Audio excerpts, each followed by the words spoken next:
The rain was coming down in a fine mist that morning, soft enough to make the brick pathways of Crescent Hill University glisten under the gray sky. Students hurried across the quad, clutching coffee cups, backpacks bouncing on their shoulders, unaware that history was about to unfold right on those library steps. Dr. Malcolm Reed, 62 years old president of the university, had walked this campus every morning for 15 years.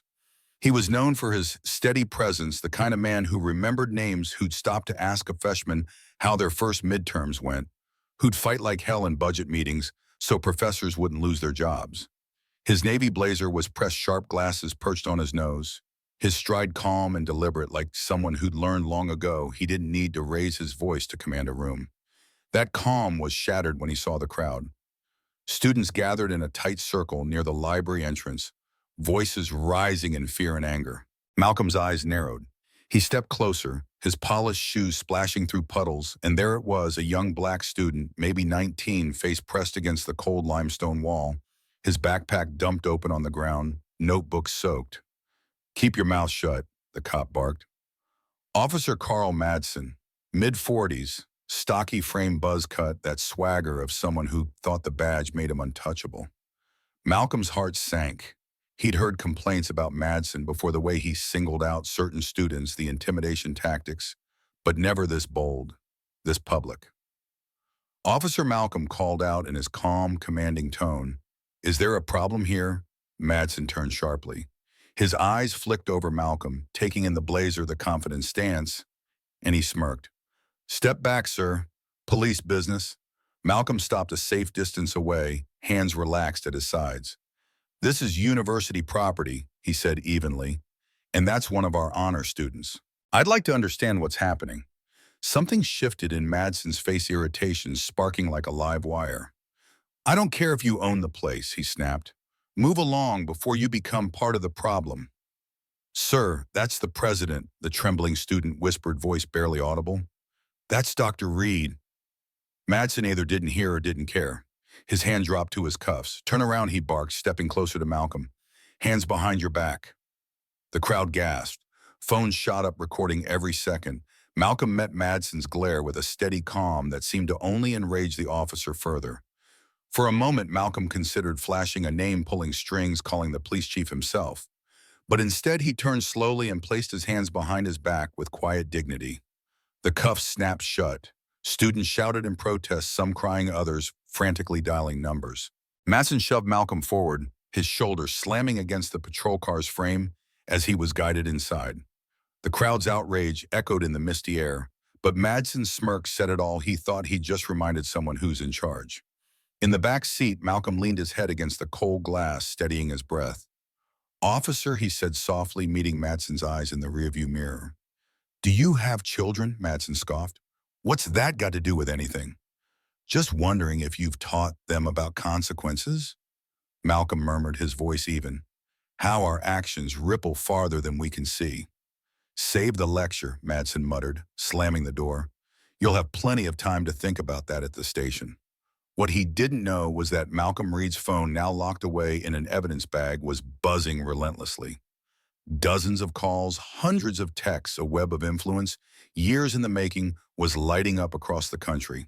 By the time Madsen dragged him through the police station doors, Desk Sergeant Rita Gomez went pale. "Carl," she hissed, leaning over the counter. "Do you even know who that is?" "Some professor with an attitude," Madsen grunted, starting the paperwork. "That's Malcolm Reed," she whispered sharply. "University president. Brings millions into this city. Had dinner with the governor last month." Madsen's pen froze mid-signature. Upstairs, the police chief was yanked out of a community meeting by an urgent call. Down the hall, a city council member was being handed a phone by a panicked aide. And across the country, in Washington, D.C., a senator stared at her buzzing phone and said, "Get me the Justice Department." Now, back in the holding area, Malcolm sat quietly, blazer wrinkled, a small cut above his brow from being shoved into the squad car.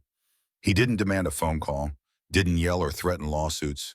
He just waited, hands folded, eyes calm. He'd seen systems like this before. He knew exactly what was coming. 40 minutes later, the door opened.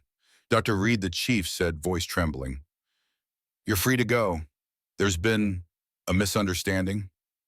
Malcolm adjusted his blazer, nodded politely, and left with the same measured stride he'd had when he arrived that morning. But as soon as he got his phone back, he sent one message. "It's been handled. Proceed as discussed." That message set off a storm. That night, 12 of the most powerful people Malcolm had mentored over his career were connected on a secure line: senators, federal judges, CEOs, generals.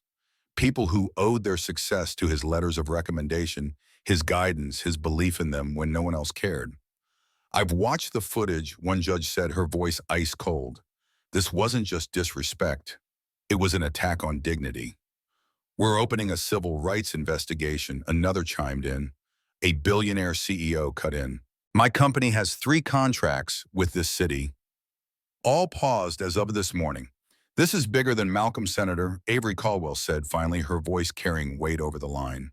"This is about a system that thinks humiliation is power.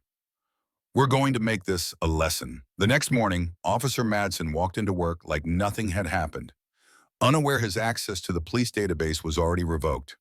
Internal Affairs pulled him into a small, windowless office where Detective Alan Norris leaned back in his chair and opened a folder thick with complaints. "Why'd you stop that kid?" Norris asked, voice calm. "Anonymous tip," Madsen muttered. "There's no record of that call." Norris slid a photo across the desk, a still frame from a student's video, Malcolm's hands cuffed behind his back. "You want to explain this?" Madsen shifted uncomfortably. "He was interfering with police work." "That man is the university president," Norris said evenly, "and you're under investigation for civil rights violations." By noon, Madsen was suspended. By evening, his name was trending nationwide. Headlines blared. "University president arrested in shocking display of racial bias." 2 days later, Malcolm Reed stood before Congress not as a victim, but as a teacher. Cameras, flash microphones crowded his face, but his voice was steady. "The tragedy," he said, "is not that I received justice. It's that thousands of others never will because they don't have my connections. This isn't about me. It's about fixing a system that failed long before I was put in handcuffs." His testimony was measured but devastating. He presented data proving years of unchecked racial profiling funds meant for civil rights training, misused, complaints swept under the rug. His words hit like a hammer wrapped in velvet, striking with precision. Social media exploded. The hashtag, Justice for All, trended for weeks, sparking conversations in barbershops, classrooms, and boardrooms across America. People shared their own stories, and lawmakers had no choice but to act. Madsen's smirk faded when he was charged under federal civil rights laws. He took a plea deal, traded his badge for a prison sentence. His downfall was swift, but Malcolm never once celebrated. "This isn't revenge," he said softly when asked about the officer's fate. "This is accountability." Months passed. Crescent Hill transformed under a federal oversight program inspired by Malcolm's testimony. Complaints dropped, trust in law enforcement soared, and Malcolm founded the Reed Institute for Constitutional Policing, a center dedicated to research, reform, and training officers to protect rather than intimidate. On the anniversary of his arrest, Malcolm stood on those same library steps. A memorial plaque gleamed under the sun. "Rights are not privileges, they're promises." Also, students gathered, some holding signs, some wearing shirts with that iconic image of Malcolm standing tall in cuffs, dignity unbroken. Cameras clicked, but Malcolm's gaze was far away, thoughtful. A student reporter asked Dr. Reed, "Do you feel like you've won?"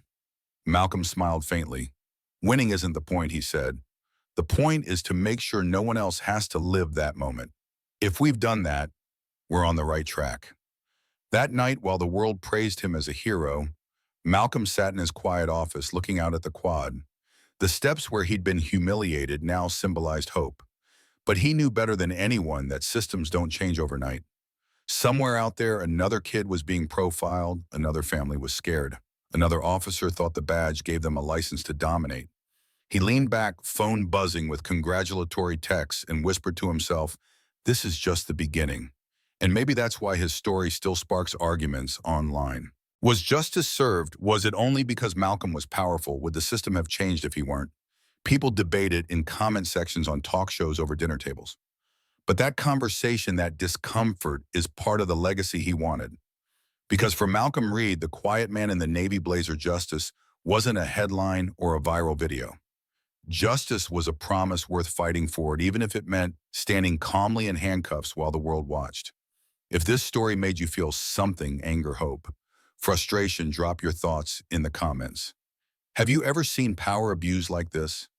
Do you think true justice is possible, or is it just a word we cling to? Let's talk about it, because these stories only matter if we refuse to forget them.